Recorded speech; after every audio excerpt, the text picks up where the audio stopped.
마귀는 온 세상이 바라보이는 높은 산으로 예수를 데리고 올라갔습니다. 비록 예수와의 싸움에서 2번이나 실패했지만 이번에는 확신이 차서 스스로에게 이렇게 말했을 거예요. 이번만큼은 분명히 성공할 거야. 그리고는 예수를 데리고 지극히 높은 산으로 가서 주께 세상의 왕국들과 그 화려한 영광을 보여주면서 이렇게 말했죠. 저는 당신이 이 세상을 지배하는 것에 대해서 부정적이지 않습니다. 그리고 제 온 힘을 다해서 도와드리고 싶어요. 그러나 시간도 얼마 없으신데 언제 당신의 세상과 당신의 왕국을 이 땅에 만드실 수 있으시겠어요?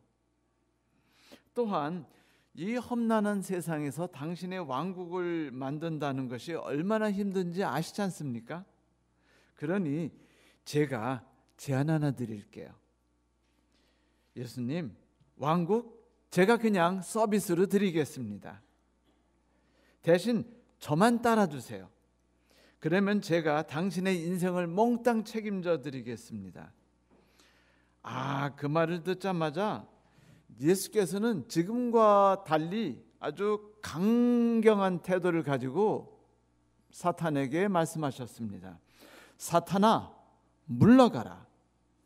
우리는 오직 여호와만 경배하고 오직 그분만 섬겨야 한다.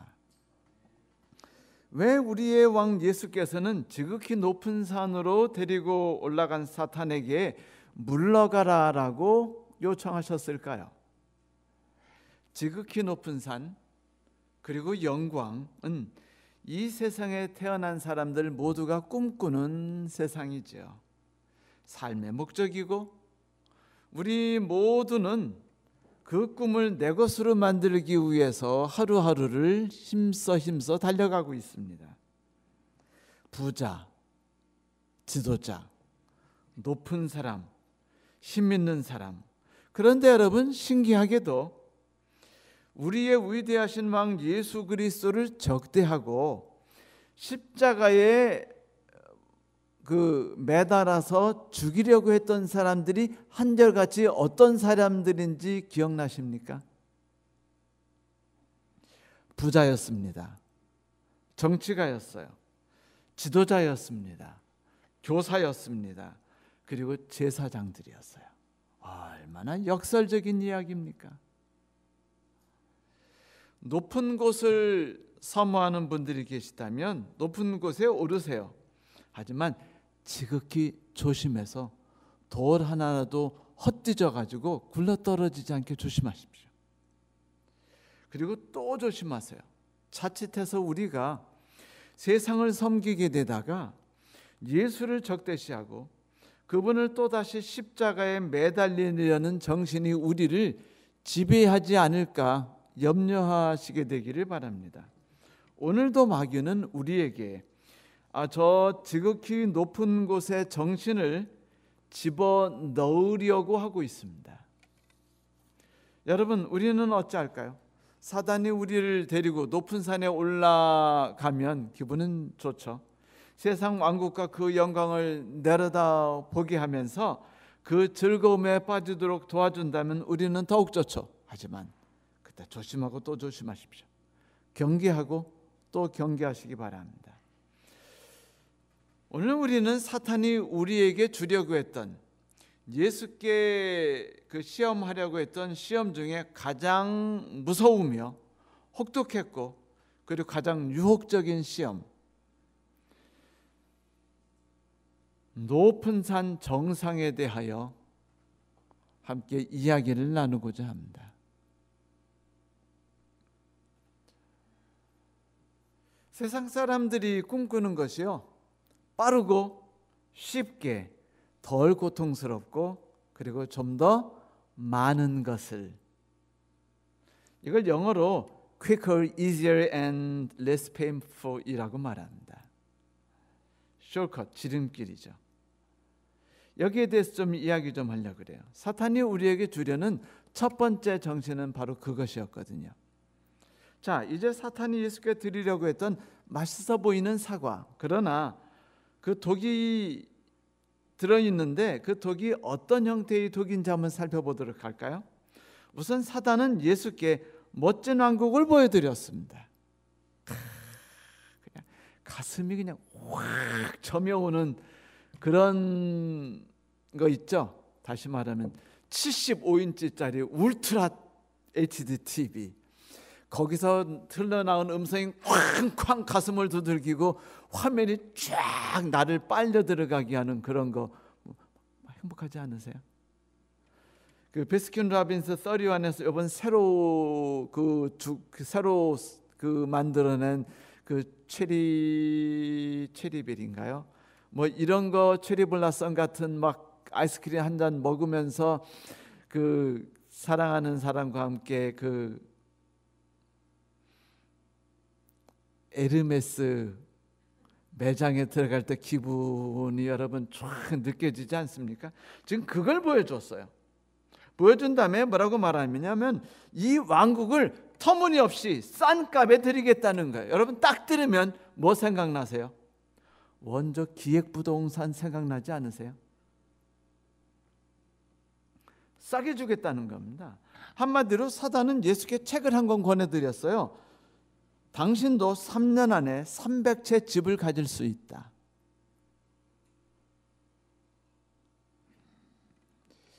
뭐 이런 제목의 책이랄까요? 이 세상에 살아가는 사람들 대부분이 매우 사랑해서 그 품에 품고 다니는 구호가 뭔지 아세요? 좀 더 빨리, 좀 더 쉽게, 좀 더 편하게입니다. 사람들이라면 누구든지 예외 없이 지금보단 좀 더 좋은 물질들을 갖고 싶죠. 좀 더 많은 월급, 네, 그래가지고 기아도 파업, GM도 파업, 다 파업입니다. 좀 더 예쁜 여자, 네, 맞아요. 세상 사람 교인들이 그 목사를 욕할 때 꼭 쓰는 말이 있어요. 목사들은 꼭 예쁜 여자만 고르더라. 뭐 이런 거. 좀 더 좋은 단체, 맞아요. 좀 더 좋은 단체 들어갔을 때 그 겪는 품위가 어떤지 아세요? 예를 들면 신세계 백화점을 사모하는 사람들의 모임, 거기 라운지에서 공짜로 그 커피를 마실 수 있는 멤버십을 갖게 될 때 행복이 얼마나 대단한지 아십니까? 좀 더 높은 지위, 맞아요. 그리고 투자하는 시간과 자본, 노력보다 좀 더 많은 이득을 얻기를 바라죠. 가능하면 좀 더 빨리 얻기를 바라고, 쉬운 방법을 통해 얻기를 바라고, 고통 없이 그것들을 움켜쥐기를 소망합니다. 그래서 사람들이 복권을 사요. 그래서 싸게 사가지고 비싸게 살 팔당을 찾아다니려고 경매도 배우죠. 뇌물을 받기도 하고 사기도 칩니다. 주주들은 회사를 억압해서 배당금을 더 많이 토해놓으라고 소리 지르고, 그리고 건설회사 사람은 철근과 스티로폼을 적당히 빼가지고 건물을 짓습니다. 제가 태전동에 살 때 성원 아파트가 있었는데 이사해서 딱 보니까 벽이 곰팡이가 꼈어요. 곰팡이? 그랬더니 부동산 주인이 뭐랬냐면요, 벽에 스티로폼이 들어있지 않은 민벽입니다. 다 사기예요, 사기 라고 말해요. 그래서 결국 집주인이 그 스티로폼을요 그 부어가지고 하는 거 있죠. 저 잘 모르는데 그걸 다 부었어요. 거품으로 쏴가지고 막아준 다음에 저희들이 입주했습니다. 그 성원 그 다음 해에 부도났습니다. 기억나시죠? 성원건설. 얼마 전에 뉴스를 봤는데 주택주 공사가 제공하는 임대주택이요 다 집과 집 사이에 두꺼운 벽을 쓰지 않고 간이벽을 쓴 집들이 너무 많대요. 다 가짜 싸구려 제품을 다 넣어가지고 제발 주택공사에서 하는 임대주택은 어떤 경우도 들어가지 말아라고 그 사람들이 결심을 하고 그리고 돌아다니면서 소문내고 있어요. 싸게 백성들을 위해서 임대 주겠다고 말하고서는 헐값으로 쓰고서 돈은 뒷돈 챙긴 겁니다. 좀 더 빨리 만들고 좀 더 빨리 고객을 받아들여서 수익을 많이 만들기 위해서, 그래서 회사가 돈 벌기 위해서죠. 그런데 세상사가 다 이렇게 우리가 꿈꾸는 대로 잘 이루어지면 얼마나 좋겠어요. 사는 대로 복권은 무조건 최소 1억짜리가 탁탁 당첨되면 지사님 행복하지 않겠어요? 저도 그럼 좋겠어요. 수년 전에 1000채의 집을 갖고 있다고 말하는 그 김용현 씨라는 분이 계신데 기억나세요? 네? 피디수첩에 나왔었죠. 그분이 명성을 크게 얻어가지고 피디수첩에 나오셨어요. V자를 그리면서. 그런데 피디수첩에서 그 사람을 악독한 사기꾼이라고 말했죠. 처음에 이 사람이 소위 말하는 갭 투자로 쉽게 돈을 벌었어요. 당신도 3년이면 집 300채를 얻을 수 있다는 그 책을 읽어보고 그도 전세 끼고 집을 사보니까 아이고 잘 되더라고요. 이게 할만했어요. 1년에 집 3채를 구하면서 재산이 늘어났습니다. 그런데 집값이 불어나는 거예요. 이거 대박인데? 나는 성공한 인생이라고 노래를 부르면서 집을 긁어 모으기 시작하고 덩치가 커지고 엄청난 돈을 벌자 신이 나서 부동산 회사를 차렸어요. 전세거래 사이트를 만들었죠. 그 무리해가지고 이제 집을 사고 사다 보니까 어느새 나는 1년에 1억씩 세금을 내는 사람이야 라고 소리를 지르면서 B회사 아시죠? 벤츠라고, 잘못해서 빤스라고 부르지 마세요. 근데 이 벤츠 회사에 그 몇천 시리즈 자동차를 몰고 다니기 시작했습니다. 잘 나갔죠. 사장님 소리 들으면서 골프장 놀러 다니면서 아주 그냥 집을 주웠어요. 근데 어느 날 갑자기 집값이 오르지 않기 시작하고 떨어지기 시작하는 겁니다. 깡통 전세가 생기기 시작하고 자금 회전이 어려우니까 전세보증보험금의 집값을 제대로 못 내가지고 보증회사에서 블랙리스트에 이 사람을 올려버린 거예요. 올려버리니까 어떻게 될까요? 그 사람이 갖고 있는 집에 사람들이 전세 들어가면 보증금 저거 받을 수 있어요, 없어요? 못 받습니다. 어려워지는 상황에서 어떻게 세례도 하려니까 안 되니까 사기적인 강압적인 방법을 다 동원했어요. 그래가지고 돈을 회전시키려고 하다가 결국은 사기꾼으로 전락하고 수많은 사람들에게 씻을 수 없는 고통을 주었습니다. 그리고 그들의 삶을 처절하게 망가뜨렸죠. 쉽고 빠르게 천당 가려다가 쉽고 빠르게 지옥에 갔습니다. 이 남자. 지난 몇십 년 동안 강남을 중심으로 해서 급격히 늘어난 사람들이 있는데 우리는 그 사람들에게 이름을 지어드렸어요. 뭔지 아세요? 네? 졸부. 졸지에 부자가 되신 분들, 그분들을 한마디로 정의하면 이래요. 졸지에 소화하고 운영할 능력이 없는 엄청난 돈을 버신 분들, 우리는 그들을 부러워하죠. 하지만 여러분, 스리퍼 찍찍 끌고 그 현대백화점에 들어가서 오늘 신상 없어요? 한 1,500만 원짜리 이상으로 이렇게 말하던 그분들, 부러워하는 게 인지상정이지만 여러분,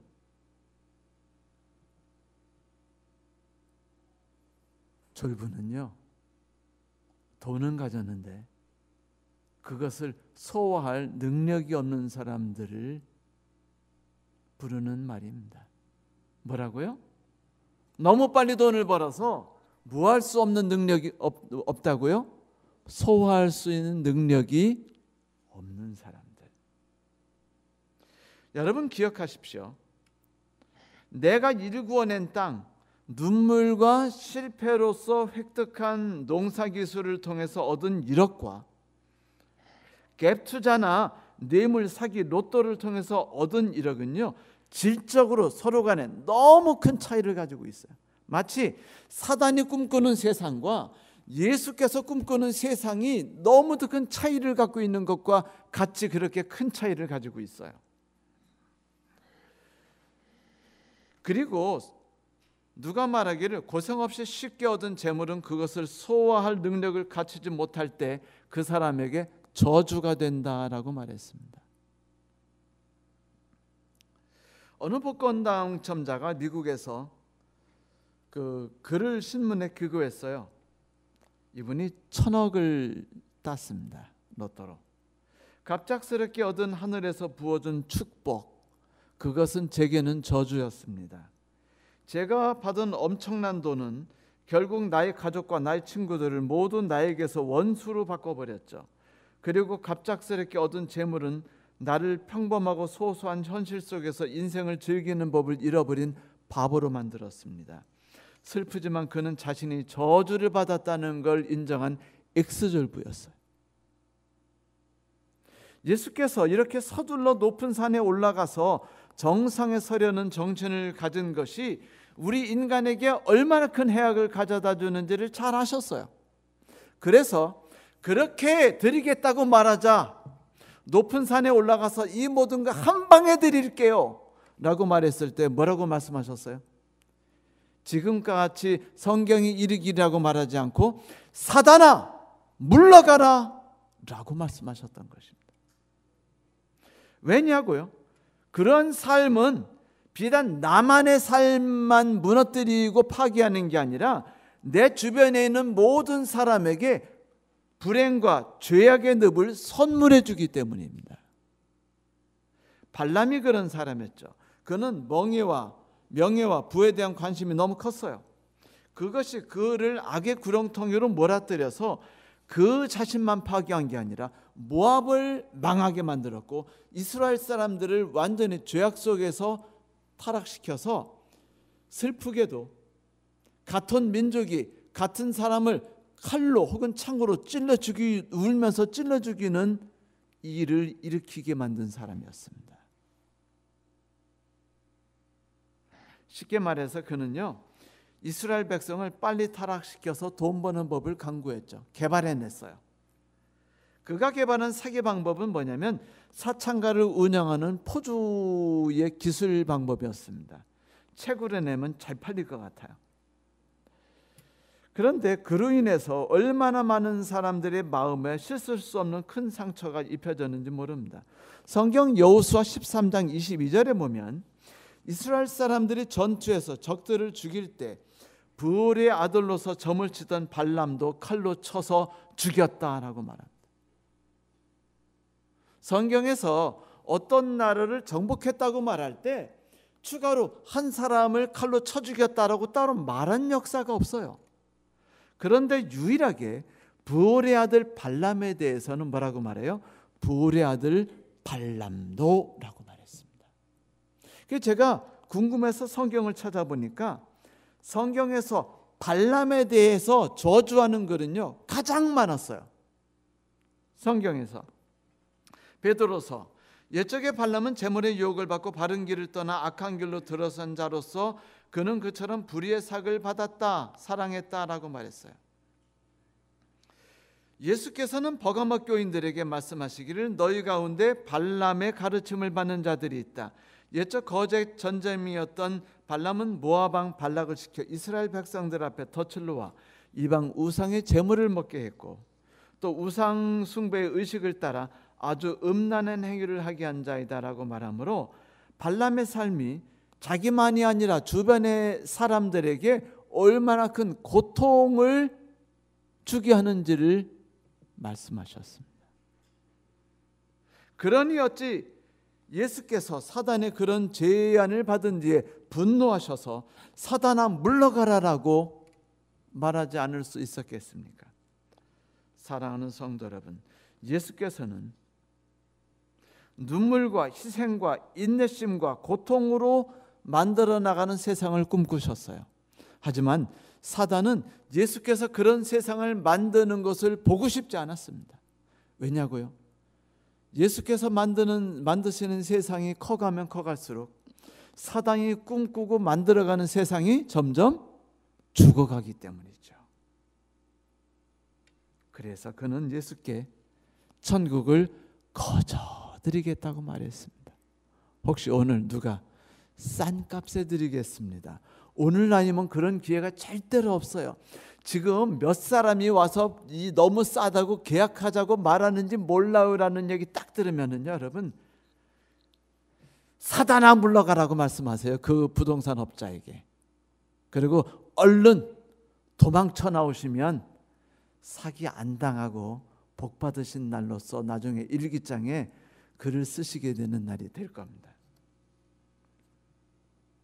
사단이 천국을, 그 왕국을 소개했던 것에는 다른 두 가지의 무서운 독이 포함되어 있었어요.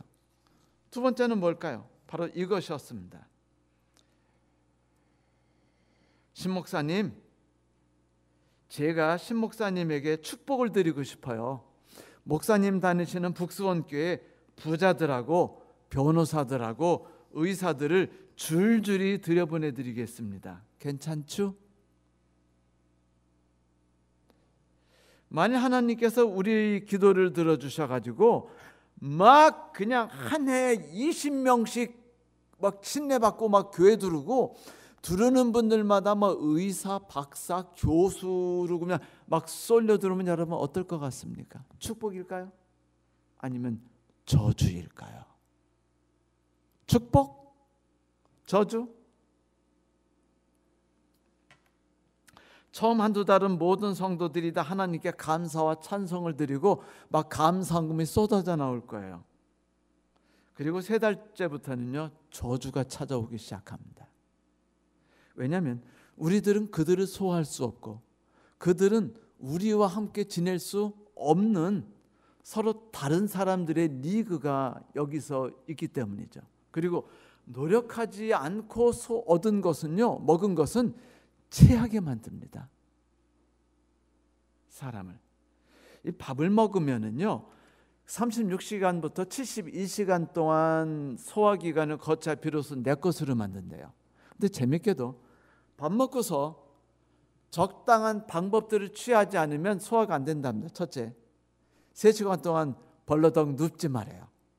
그리고 무조건 밥 먹고 1시간 동안 거려야 된답니다. 스트레스 받지 말아요. 고민하면서 오늘은 무슨 돈을 벌여야 될까 고민하지 말합니다. 그리고 앉아서 때리비 보지 말아요. 그리고 분노해하지도 말고요. 그리고 사이다나 콜라를 먹지도 말래요. 사탕도 먹지 말합니다. 그렇게 다 하고 누군가와 함께 즐겁게 산책을 해야만 소화가 되기 시작한대요. 그리고 내과가 된대요. 72시간 뒤에. 이렇게 모든 것들이 한 방에 만들어지는 나라는 없다는 것이에요. 하나님의 나라는 인간의 몸을 포함해서 모든 것이 천천히 합력해서 노력을 통해서 만들어진 나라예요. 대화가 서로 어울리지 않습니다. 그들의 문화와 우리의 문화가 어울리지 않아요. 여러분, 의사들하고 며칠만 지내보세요. 그러면 의사들은 저쪽이 앉고 우리들은 이쪽이 앉게 됩니다. 왜냐고요? 그들이 나누는 얘기를 우리가 도대체 알아들을 수 없거든요. 그리고 좀 있으면 짜증이 나요. 맨날 뭐예요? 뭐 바하가 어쨌니? 뭐 어제 뭐 무슨 그림을 뭐 1억짜리를 샀는데 어쩌니? 뭐 있다고 싸가지 없는 얘기를 해대기 시작하면 분노가 치밀어 오르고요, 뭐 칼을 찾게 됩니다. 그분들이 연금 많이 내는 것 때문에 행복해하지 마세요. 차라리 우리끼리 사는 교회가 여러분 축복입니다. 전 그렇게 믿어요. 여러분, 예수님 그 제안을 단칸에 베버리는 것처럼 거부하셨어요.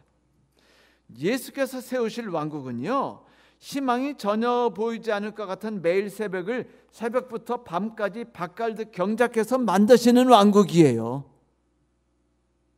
만들어진 나라가 아니라 만들어 나가는 왕국입니다.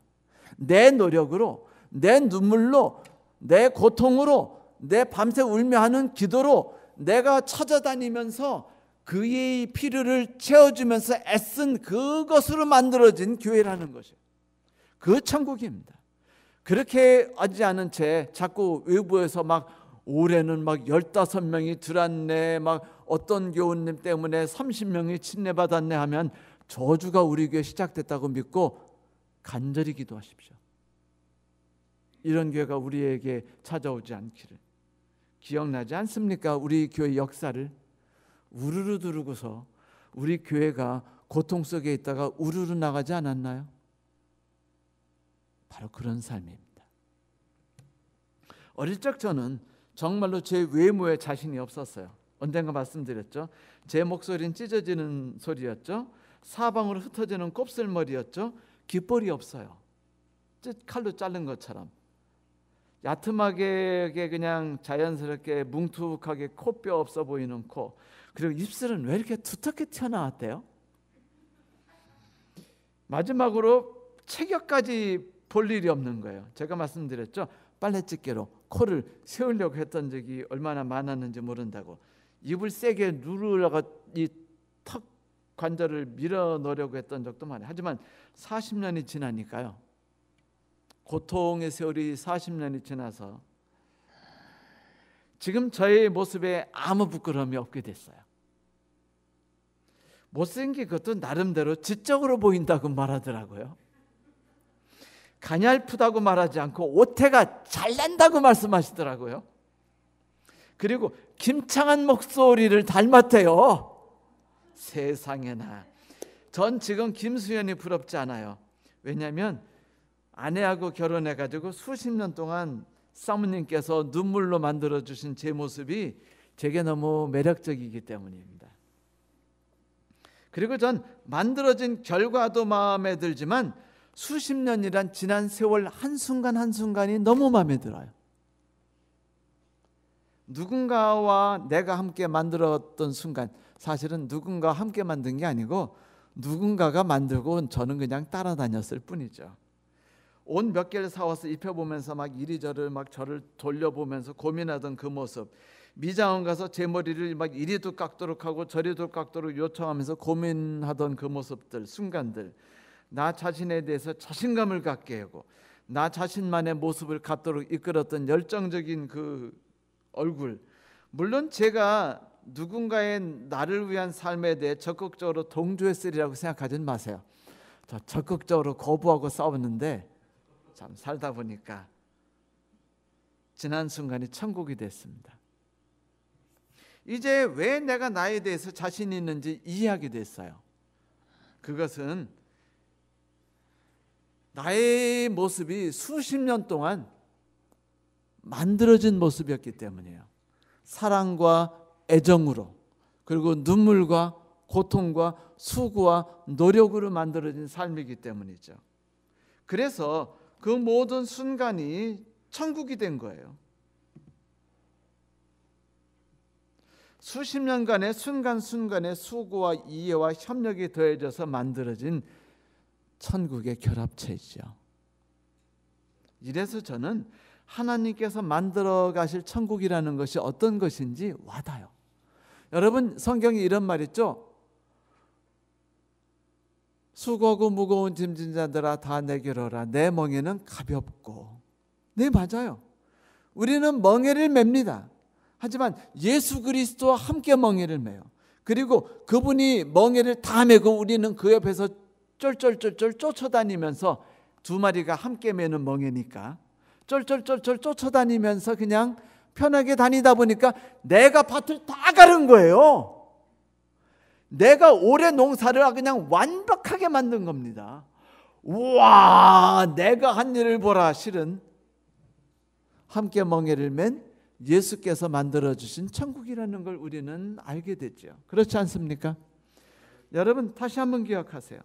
하나님께서 우리에게 주시고자 하는 건 충분한 돈만이 아니에요. 그것을 관리할 수 있는 능력이 포함된 돈입니다. 그 능력을 키워주기 위해서 무한히 애쓰시는 삶 전부가 예수 그리스도의 삶이셨어요. 커다란 교회를 우리에게 주시고자 함이 아닙니다. 그것을 위해서 눈물로 씨름하고 고통받고 싸우고 그리고 상처를 받았으며, 그래서 하나님께 더욱 매달렸던 순간순간의 삶, 그리고 그리스도 앞에서 엎드렸던 그 순간순간의 삶으로 일구어진 교회입니다. 이게 천국이에요. 기억하십시오. 누가 내게 준 천국은 천국이 아니라 지옥일 가능성이 매우 높다는 걸 99.99999%. 왜 예수께서 강하게 거부하셨는지 이해하십니까? 성도 여러분, 누가 우리에게 3년 안에 300채 제한을 하거든 사단 안 불러가라고 말씀하세요. 예수께서 그런 세상을 우리에게 주시기 위해서 사단이 주겠다는 모든 걸 다 과감히 거부하셨습니다. 그리고 그 모든 길을 당신이 홀로 한 발 한 발 걸어가서 밟고 부수고 악과 싸우면서 길을 만들어 나가시면서 우리의 길을 가꾸어 나가셨죠. 그것이 바로 의의 길이었습니다. 세 번째, 사탄은 예수 그리스도에게 섬기기 위한 분이 아니라 섬김을 받는 분이 되도록 유혹했습니다. 하지만 여러분, 예수께서는 섬기기 위해서 이 땅에 오셨지 섬김을 받기 위해서 오신 분이 아니지 않습니까? 그분은 크신 종님으로 이름받기 위해서 오신 게 아니라 종놈으로 이름받기 위해서 오셨어요, 이 땅에. 그래서 우리는 예수님을요 그냥 종놈이라고 불러도 아무런 죄책감 가질 필요 없어요. 그분이 그렇게 부르라고 하셨으니까.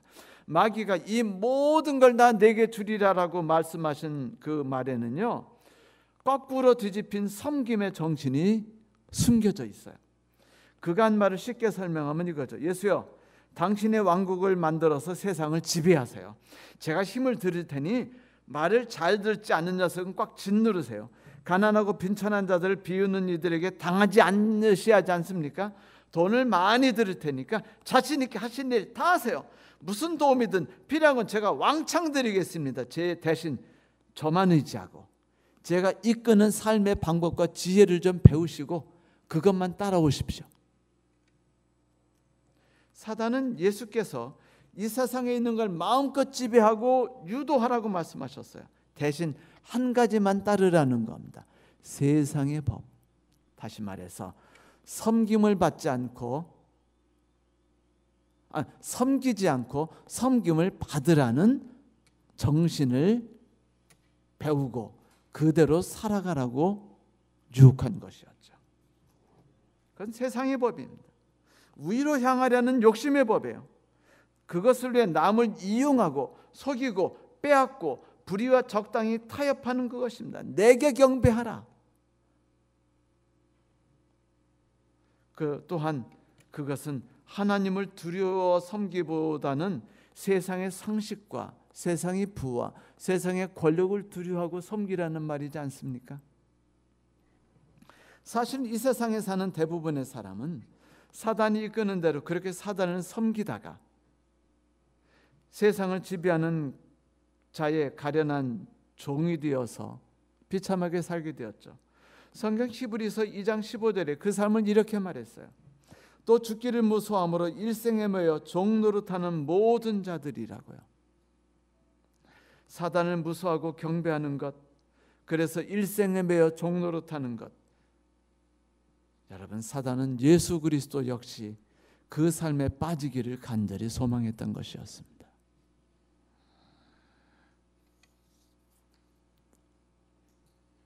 섬김받는 것 우리는 좋아해요. 저도요. 요즘에 갑자기 일주일에 한 번도 보지 않던 유튜브를 보기 시작했어요. 제가 유튜브 왜 보는지 아세요? 네? 우리 교우님들이 내 설교를 얼마나 보나, 그리고 얼마나 주변 분들에게 소개하고, 그리고 잘하였어요, 좋아요 클릭을 하나 안 하나 보려고 그래요. 그런데 이번 주에 갑자기 그냥 50 몇 개 더니 갑자기 오늘 아침까지 80 몇 개가 됐어요. 그래가지고 행복해라. 제가 좋아하면서 사람들이 나를 좋아하나 봐, 내 설교를 좋아하나 봐, 내가 드디어 인정받고 사나 보다. 이 생각 딱 하는 순간에 무슨 생각 들었는지 아세요? 제가 어릴 때 다니는 교회 연합회장님이나 합회장님이 오시면 그냥 장로님부터 다 교회 앞에 나가셔가지고 오셨어요 얼마나 회장님 그러면서 인사할 때 고개를 숙이며 인사했고, 연합회장님은 안녕하십니까, 허리가 조금 기부스하셨거든요. 예배 때 이제 이렇게 소개하셨어요. 크신 종이신 하나님의 크신 종이신 아무개 목사님께서 오늘 영광스럽게 저희 교회를 방문해 주셨습니다. 그 소개 듣고 제가 뭐라고 속으로 말했느냐, 종이면 종이지 무슨 종님, 종놈이지. 아니, 종을 우리가 어떻게 존경하면서 말한단 말이야. 그냥 종자석, 종놈 이렇게 말하면 되지. 여러분, 종의 신분을 가진 자가 어떻게 높임을 받는단 말입니까? 종의 신분을 받은 자가 어떻게 인정을 받는단 말입니까? 종의 신분을 받은 자가 어떻게 섬김을 받는단 말입니까? 예수께서 이 땅에 태어나신 가장 큰 이유는 우리를 섬기기 위해서지 우리에게 섬김을 받기 위해서가 아니에요. 그래서 그분은 종의 정신에 대해 이렇게 알려주려 하셨습니다. 너희 중 누구에게 밭을 갈거나 양을 치거나 하는 종이 있어 밭에서 돌아오면 그에게 곧 와서 먹으라 할 자가 있느냐? 도리어 그더러 내 먹을 걸 준비하고 띠를 띠고 내가 먹고 마시는 동안에 수종 들고 그 위에 너는 먹고 마시라 하지 않겠느냐? 명한 대로 하였다고 종에게 감사하겠느냐? 이와 같이 너희도 명령받은 것을 다 행한 후에 이르기를 우리는 무익한 종이라, 우리가 하여야 할 일을 한 것일 뿐이라 할지니라. 이것이 예수께서 말씀하셨던 종에 대한 올바른 개념입니다. 나를 위해 뭔가를 계획하고 꿈꾸고 뛰어들어 일하는 게 아니에요. 주께서 명령하시는 것이 무엇인지를 들으려 하고, 주께서 명하신 것을 하다 보면 내가 당신의 일들을 통해 축복받는 삶을 그분은 우리가 경험하기를 원하셨죠. 그래서 예수께서는 교회 지도자들에게 이렇게 말씀하셨습니다. 아버지께서 명하신 바를 내가 행하고 있노라. 그분은 한 번도 내가 꿈꾸는 세상이라고 말하지 않았어요. 제가 가장 존경하는 목사님은 마틴 루터 킹 목사 주니어입니다. 그분의 설교를 들으면 전율이 와요. 지금도 그분의 책 중에 이렇게 펼치면 찢어지도록 된 책이 있어요. 건드리지도 못합니다. 요즘에는 너무 좋아하는 책인데. 그런데 그분은 설교에서 이렇게 말했어요. I dream, 나는 꿈을 꾸고 있습니다. 그런데 신기하게 여러분, 예수님께서 내가 꾸는 세상이라는 말씀하신 적 들어보셨습니까? 아니요, 한 번도 없습니다. 그분은 내가 꿈꾸는 세상에 대해 말씀하지 않으셨어요. 아버지께서 명령하신 삶을 나는 지금 이 순간에 준행해 가고 있다라고 말씀하셨을 뿐입니다. 이게 종의 정신인 거예요. 바울이 왕이신 그리스도에 대해서 말씀하셨던 그 내용 기억나세요? 너희 안에 이 마음을 품으라. 곧 그리스도 예수의 마음이니 그는 근본 하나님의 본체시나 하나님과 동등됨을 취할 것으로 여기지 않고 오히려 자기를 비워 종의 형체를 가지사 사람과 같이 되셨고 사람의 모양으로 나타나 자기를 낮추시고 죽기까지 복종하셨으니 곧 십자가에 죽으심이라. 성도들이여, 마귀는 예수께 왕국을 제안하고 그 마음속에 음흉한 의도를 따라서 예수님이 꿈꾸시는 하나님의 명령에 따라 만들려는 그 미션 스피릿을 무너뜨리려고 했습니다. 마귀는 섬김받는 왕이 이 세상에 가득하기를 바랬어요. 그리고 원하는 바를 위해서 열심히 일하고 있었습니다. 예수는 어떤 경우도 섬김을 받는 왕이 되어서는 안 돼요. 섬기는 왕이 되어서는 안 되죠.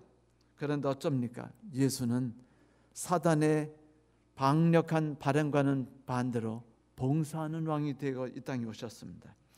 희생하는 왕이 되려고 이 땅에 오셨죠.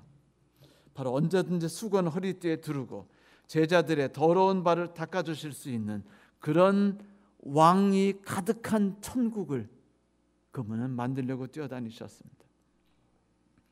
어찌 그분이라고 쉽고 편하고 숭앙받는 걸 원하지 않으셨겠어요? 그분이라고 어찌 피곤하면 누군가 발을 닦아주고 어깨를 주물러주는 걸 원하지 않으셨겠습니까? 그러지 않으셨겠어요? 하지만 요한복음 14장을 통해서 그분께서는 어떤 삶이라도 기꺼이 즐거이 받겠다고 하셨으니 우리는 그것으로 감사드립니다. 저는 예수께서 사탄에게 말씀하셨던 이 세 번째 대답을 너무 사랑해요. 그리고 저는 이제 스스로에게 이렇게 물어봅니다.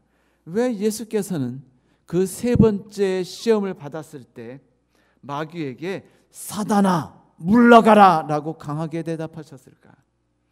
어쩌면 그것은 이 사단의 세 번째 유혹만큼 하나님의 나라를 무너뜨리고 우리들의 삶을 파괴하는 데 있어서 그것보다 더 강력한 무기가 없기 때문이 아니겠습니까? 성도 여러분, 우리가 천국을 사모하는 것은 영생을 얻기 때문이라고 말하지 마십시오. 우리가 천국을 사모하는 것이 바로 고통과 눈물이 더 이상 없기 때문이라고 말씀하지 마세요. 우리가 천국을 애타게 기다리는 건 그 나라 길이 황금으로 깔려 있고 문이 커다란 진주로 만들어져 있기 때문이라고 말하지 마십시오. 그 모든 길은 실은 우리의 종이 되신 예수 그리스도의 희생으로 만들어진 진주로 구성되어 있고 우리 종이 되신 예수 그리스도의 봉사로 만들어진 정금으로 깔려있는 길이 아닙니까? 그러므로 우리가 천국을 고대한다면 그 이유는 우리가 사망의 음침한 골짜기를 걷고 있을 때 우리 옆에서 함께 그 험하고 고통스러운 길을 같이 걸어가면서 그 길을 의의 길로 만들어주신 예수님의 왕국으로 들어가는 것이라고 말씀하십시오.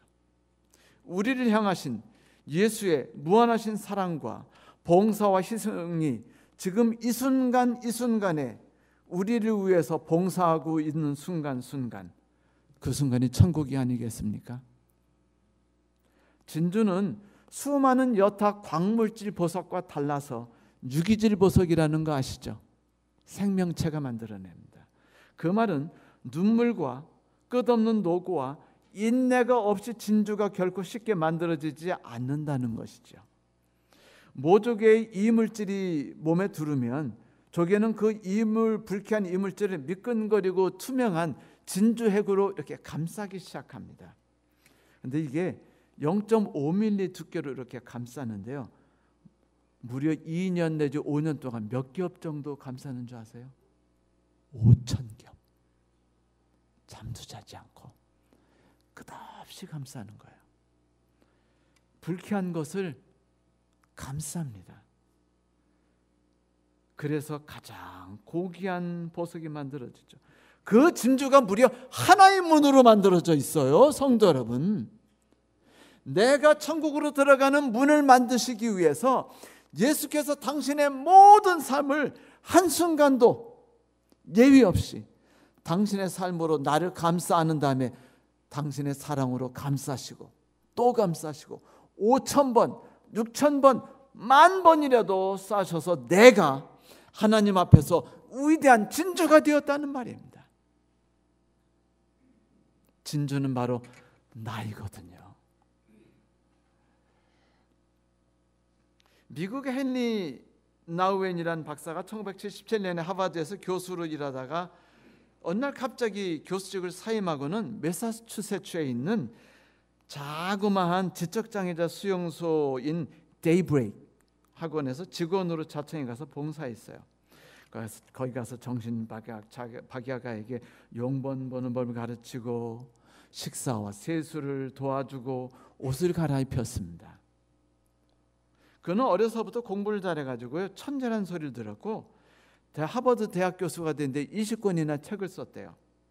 그의 책 대부분이 베스트셀러가 돼가지고 수많은 사람들이 그분의 책을 읽길 원했고 좋아했습니다. 근데 그가 그 길을 포기를 하자 사람들이 궁금했어요. 왜 포기했을까? 그 영광스러운 길을. 그런데 그가 어느 날 예수의 이름으로라는 책을 냈는데 그 책에 이런 말이 들어있는 거였어요. 꼭대기를 향하여 오르막길로만 전진하다 보니까 예수는 보이지 않더라. 그렇습니다. 사랑하는 성도 여러분, 우리의 왕 주 예수 그리스도께서는 지금 저 산 꼭대기에서 화려하고 강한 힘을 가진 자로서 승리하고 성공한 삶을 가진 사람들을 기다리지 않으셔요. 오히려 그분은 낮고 험한 저 골짜기 밑에서 마음이 상하고 용기를 잃었으며 보기 치질이도 없어 보이는 낮고 천한 사람과 함께 계시죠. 예수를 보길 원하십니까? 저는 섬기는 종의 정신을 가진 우리 예수 그리스도로 인해서 감사드립니다. 그리고 그 세 번째 유혹을 강하게 거부하시고 우리를 위해 서신 것을 감사드립니다. 기억하십시오. 지금 우리가 서 있고 앉아 있는 바로 이 땅은 우리의 위대한 왕이신 예수 그리스도 종께서 섬기셨고 봉사해 오신 땅입니다. 지금 우리가 바라보고 있는 저 하늘은 실은 예수 그리스도의 땀과 피로 젖은 사망의 은침한 골짜기로 구성되어서 만들어진 길을 통해 가는 곳입니다. 이 길 앞에 서서 염려와 걱정 가운데 있는 우리 옆에서 사단에게 말씀하시는 예수 그리스도의 저 위대한 목소리가 들리지 않으시나요? 사단아 물러가라. 기록되었으되 주 너희 하나님께 경배하고 다만 그를 섬기라 하였느니라. 감사합니다.